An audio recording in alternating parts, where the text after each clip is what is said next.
Once upon a time, in the kingdom of Aurora Vale, there lived a gentle princess named Isabella. She was gifted with a magical power. Whenever she touched a flower, it bloomed brighter than the sun.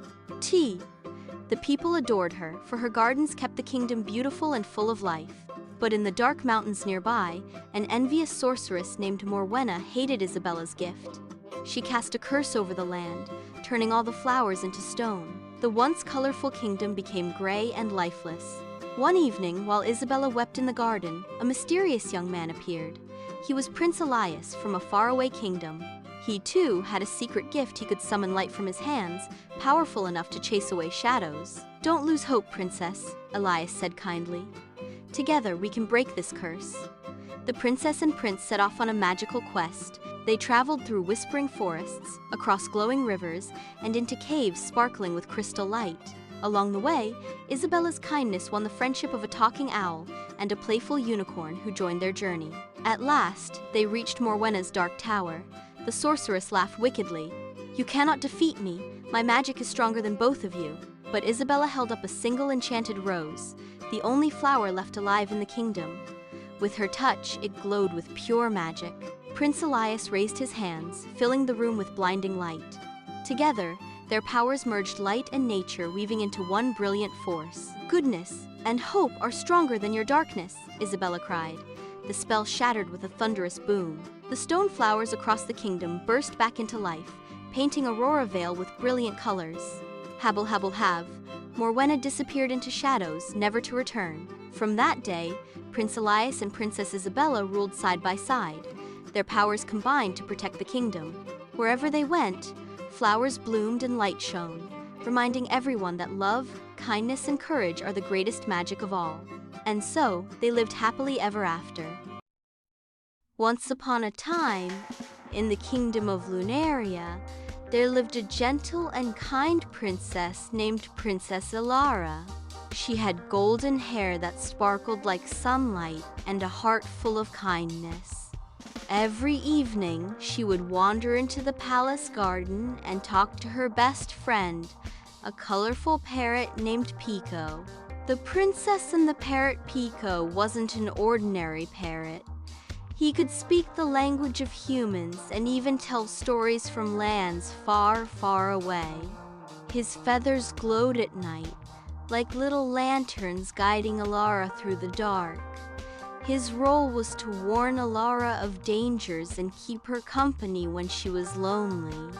One evening, while exploring the old tower of the palace, Princess Elara discovered a giant silver mirror carved with strange symbols.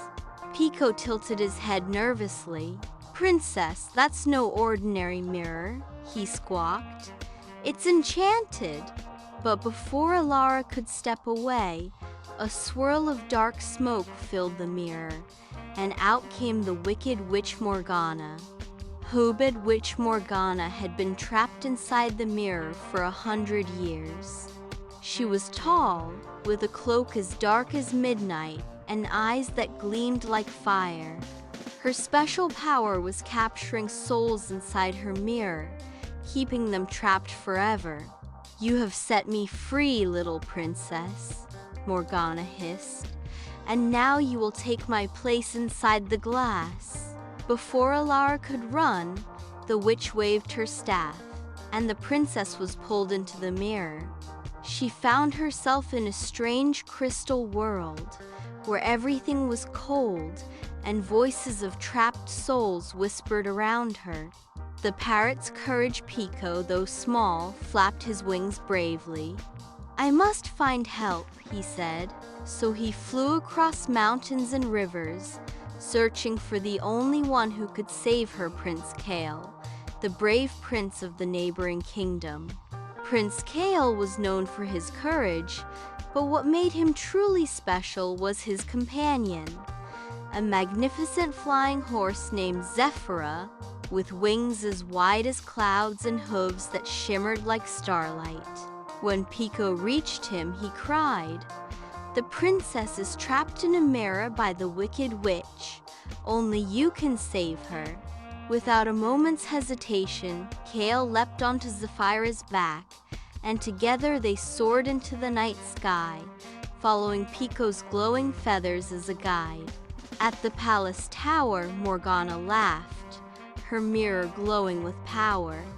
"The princess belongs to me now," she sneered. Prince Kale drew his silver sword, which was blessed with the power to break dark spells. Zephyra circled the tower, her wings scattering starlight to weaken the witch's magic. Pico swooped down and distracted Morgana, pecking at her hat and squawking loudly. Over here, silly witch." This gave Kale the chance he needed. With one powerful strike, Kale pointed his sword at the mirror and shouted, "By the light of truth, set her free." The mirror cracked with a loud shatter, and Princess Elara stumbled out, safe and free at last. Morgana screamed as the mirror's magic pulled her back inside, trapping her for another 100 years. With a final flash, the mirror turned to dust. Elara hugged Pico tightly. "You are the bravest parrot in the world," she said. Pico puffed out his feathers proudly. Then she turned to Prince Kale and whispered, "You saved me." Kale smiled. "No, princess. It was your courage and your friends that gave me strength." Zephyra neighed happily, spreading her glittering wings as if to say, "The sky is safe once more." That night, under the glowing moon, the princess, the prince, Pico, and Zephyra sat in the palace garden. Elara looked at the stars and finally drifted into a peaceful sleep, knowing she was safe, loved, and never alone. And so, in the kingdom of Lunaria, peace and magic returned, and everyone lived happily ever after. Princess Lila loved to walk in the royal garden, where colorful flowers whispered secrets of the wind. Starlight the unicorn appeared near the sparkling fountain, his silver horn glowing as he looked for a true friend. Flora the fairy fluttered from a rose, warning Starlight that the enchanted forest was losing its magic. Draco the baby dragon peeked from behind the trees, shyly admitting he had accidentally scattered the forest's glowing stars. Princess Lila listened kindly and promised she would help restore the stars with courage and love. Starlight lowered his shining horn, creating a rainbow path leading deep into the enchanted forest. Flora sprinkled golden dust on the path, lighting the way and keeping everyone safe from shadows. Draco carried a glowing lantern in his tiny claws, showing he wanted to fix his mistake. Princess Lila picked up each fallen star gently and placed it back into the night sky with a wish. Starlight lifted his horn high, sending beams of light that made the stars twinkle brighter than ever. Flora clapped her hands, and the forest bloomed with new flowers as magic returned. Draco cheered happily, promising never to play roughly with the stars again. Princess Lila hugged all her friends, saying, "Together we made the forest magical again." Deep in the heart of the ocean, where the sunlight turned into silver ripples, lived Luma, a tiny mermaid no bigger than a seashell. Unlike the other mermaids, who were graceful and tall, Luma was small and curious. She dreamed of seeing the sparkling reef, a secret place spoken of only in whispers, said to glow with rainbow light and guard treasures of the sea. One moonlit night, while listening to the seashell echoes, Luma heard a mysterious voice. "The reef awakens when the stars fall.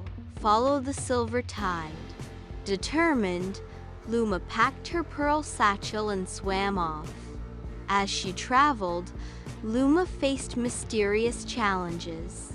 The whistling caves, dark tunnels where echoes tricked travelers. Shadows danced on the walls, but Luma trusted her heart and followed the faint hum of a seahorse's song, leading her safely through. The seaweed forest, tall green towers that shifted like a maze. Suddenly, the forest moved on its own. It was enchanted. With the help of a playful crab named Tico, who clicked his claws in rhythm, the seaweed parted to show the way out. the Moon Jelly Lake. Glowing jellyfish floated in silence, blocking her path. Luma was frightened, but when she sang a soft lullaby, the jellyfish began to swirl gently, creating a glowing bridge for her to swim across. At last, she reached it, the sparkling reef. It shimmered with crystal corals, glowing fish, and rainbow pearls that floated like stars. But at the center was a secret. The reef's light was fading. A shadowy eel whispered, "The reef's heart has been stolen. Without it, the ocean will lose its glow." Luma searched and discovered the heart, a giant glowing gem hidden inside a clam guarded by the eel. Though small, she was brave. Using her quick tail, she darted around, tricking the eel into tying itself in seaweed. With Tico's help, she opened the clam and freed the glowing gem. When Luma placed it back in the reef, the whole ocean blazed with light, brighter than 1,000 stars. The sea creatures cheered, and the reef sang with colors. Luma realized that even though she was the tiniest mermaid, her courage was the biggest treasure of all. From that day, the sparkling reef glowed forever, guiding lost travelers home.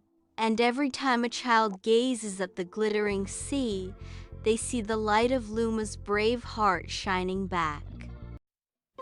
Long ago, beyond the Silver Mountains, there was a hidden kingdom called Lunaria. It was a place of wonder, where glowing flowers lit the night, rivers sang with music, and fairies danced in the skies. In this kingdom lived a kind princess named Seraphina. She was unlike any other princess because she carried a gift: the ability to speak with fairies. Her best friend was Elara, the crystal fairy, who sparkled like a star and carried magic dust that could heal anything. But one day, a dark sorcerer named Malvorn stole the crystal of light, the heart of Lunaria. Without it, the kingdom began to fade, the glowing flowers wilted, the music of the rivers went silent, and the fairies lost their power. Princess Seraphina, with her courage, set out on a quest to restore her land. Along the way, she met Prince Kale, a brave adventurer who could command the winds with his sword. Dot.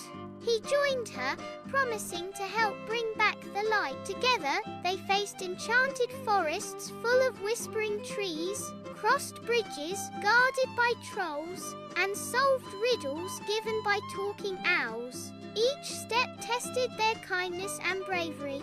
At last, they reached Malvorn's shadowy fortress. The sorcerer laughed, swirling darkness around them. "You cannot defeat me. The crystal of light is mine." But Seraphina held out her hand to Elara, the crystal fairy. With a burst of courage, Elara sprinkled her shimmering dust, and Kale raised his sword, calling upon the power of the winds. Their magic combined with Seraphina's pure heart, forming a brilliant rainbow light that shattered Malvorn's darkness. The crystal of light returned to its place, glowing brighter than ever. Lunaria bloomed once again, the flowers sang, rivers sparkled, and the fairies danced freely in the skies. The people of Lunaria cheered, and Princess Seraphina was hailed as the bravest of all. She and Prince Kale became protectors of the kingdom, ensuring that kindness, courage, and friendship would always shine brighter than darkness. And from that day on, Lunaria remained the most magical kingdom in all the lands.